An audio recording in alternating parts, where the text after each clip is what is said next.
Our final team, the Utah Jazz, Donovan Mitchell, the stuff is looming over all of this. So I kind of caked in the fact that like they're going to move Donovan Mitchell at one point, but it was just tough to do this team.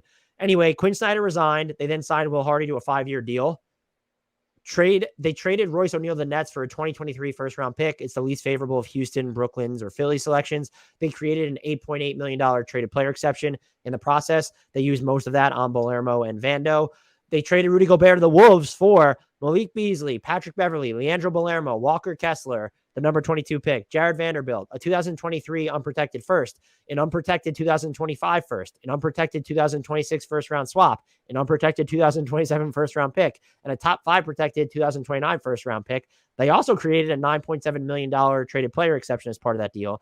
They signed Johnny Juzang to a 2-way contract. They signed Simone Fontecchio to a 2-year, $6.9 million deal. That is fully guaranteed. Their notable exits include Daniel House, left for the Sixers. They waived Juan Hernan Gomez. He ended up with the Raptors. Trent Forrest signed a 2-way with the Hawks. Eric Paschal signed a 2-way with the Wolves. And Hassan Whiteside remains unsigned. Grant, what grade did you give the Utah Jazz? It's an A. I almost don't even care what happens with Mitchell, because keeping him is good, and then getting 3 or 4 firsts, I guess, which would be the market right now, would also be good. We both like the Gobert trade for Minnesota. I think you have to love it for the Jazz. Like, this isn't new. That's just such an incredible haul for a player that you're going to pay a lot of money to. That the sand had run through the hourglass on the Gobert Mitchell pairing, and what so a great way to put it. You must be a writer. It's I've been considering it. And it's just, so it's not quite like saying you got this incredible haul of picks and like some useful players too, which you could flip or keep, for a guy that had no value to this team. But it was like they were going to move him, or the change was happening. So it's like he wasn't going to be on the roster. It didn't seem like. And so I think clearly they got the absolute best possible package imaginable beyond imagination for Gobert. And so everything else is secondary. I think it's the type of thing where we are so guilty all the time of like, you're either trying to build a title winner, or you got to strip it down and you got to start over. And there's like nothing in the middle is okay. And we've, I think, cut against that by a lot of these teams. The Blazers are a great example. Being more in the middle is okay sometimes. But what I love about this is the Jazz just did it. Like, there wasn't, Danny Ainge comes in and like suddenly we are starting over, and nobody can be mad about it because everyone agrees we just absolutely reeled in the biggest haul that could have possibly been foreseen. So I love that they just pulled the trigger and did it. It sucks to lose Quinn Snyder, but I think maybe that's another situation where, the time was just up, and he saw the writing on the wall and didn't want to coach a rebuild. So that's fine. I think bringing in Will Hardy on a 5-year deal feels kind of like a Brad Stevens type of thing, with that Celtics pedigree. So and just like ancillary stuff, getting a first for Royce O'Neal. How did that happen? I can't believe that was the market rate for that. That's great. So I don't know. I guess the Mitchell thing could make it an incomplete if we were trying to be like really, attention to detail on this. But the Gobert trade was just such a coup for the Jazz that I can't really do anything less than an A.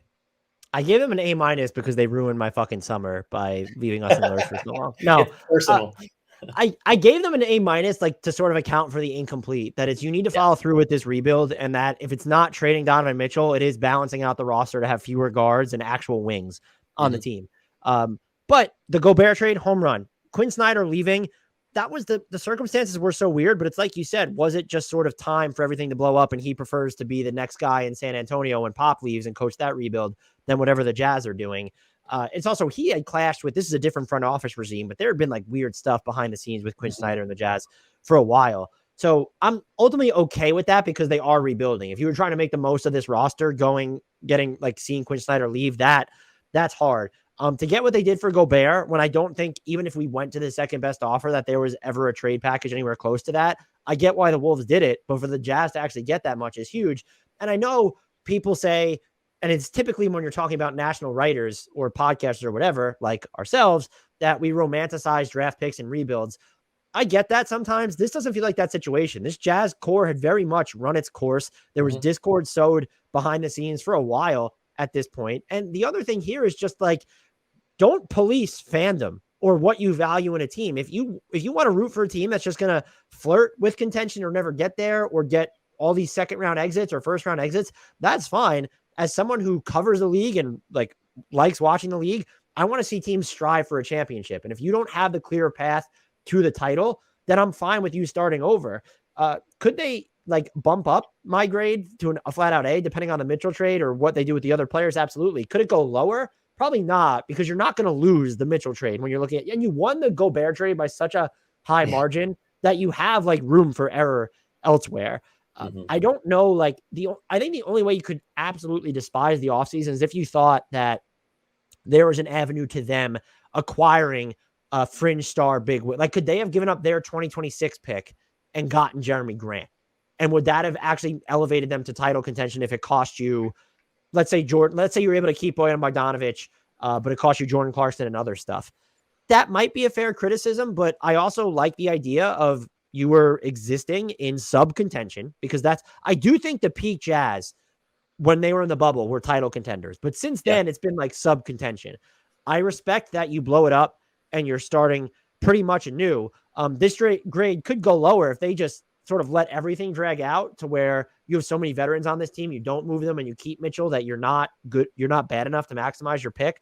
I just don't see that being the case. Even if they let this leak into the regular season, where you could argue that maybe they're banking on the Knicks starting slowly and upping their offer, or another team coming out of their woodwork, I think the deal, Donovan Mitchell moving, ultimately gets done. And the fact that they did it on their own terms, rather than anyone asking for out, rather than anyone going into the final year of their deal, looking at Mitchell and Gobert specifically, I think that's great for the franchise as well. These decisions are tough to make, even if you're new, like Danny Ainge, and operate as this detached executive in the past, like you did in Boston, to just get rid of, to just not junk, but to annihilate a team that was dominant in the regular season for the past half decade plus. That's a hard call to make. You made it. You got a ton of value for Gobert, and I totally respect it. And I think it was a fantastic outcome for them, because now the Band-Aid's finally ripped off too. They didn't like half-ass their way into this. You know what's happening, and no one's talking themselves into some illusion of something else. The other thing too is there's so much room for them to collect more future assets, because, you know, we talked about Bogdanovic. You might get a first for him. I don't know. A future protected first. You're definitely getting some for Mitchell. Robinson. Sure. Why not? So, I mean, Conley probably doesn't have any value, but like there's a scenario where, you know, the Jazz collect 2-3 more firsts. I mean, just for Mitchell, and then maybe 1 or 2 more elsewhere.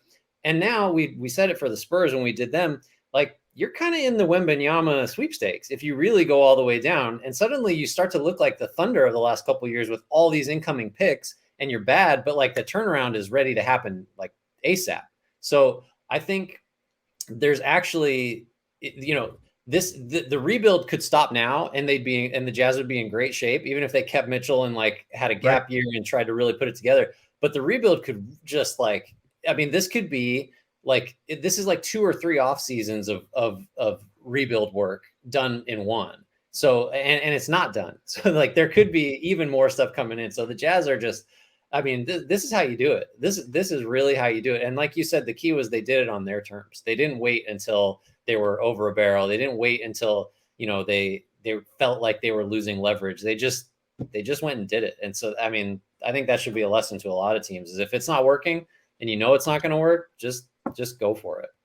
And also, even giving Will Hardy a 5-year deal, let's say it's only the first 4 that are guaranteed, you've given yourselves runway for this rebuild now. Yep. It's not operating on a shorter timeline. And so I think that's easy to appreciate as well. Yeah, agree.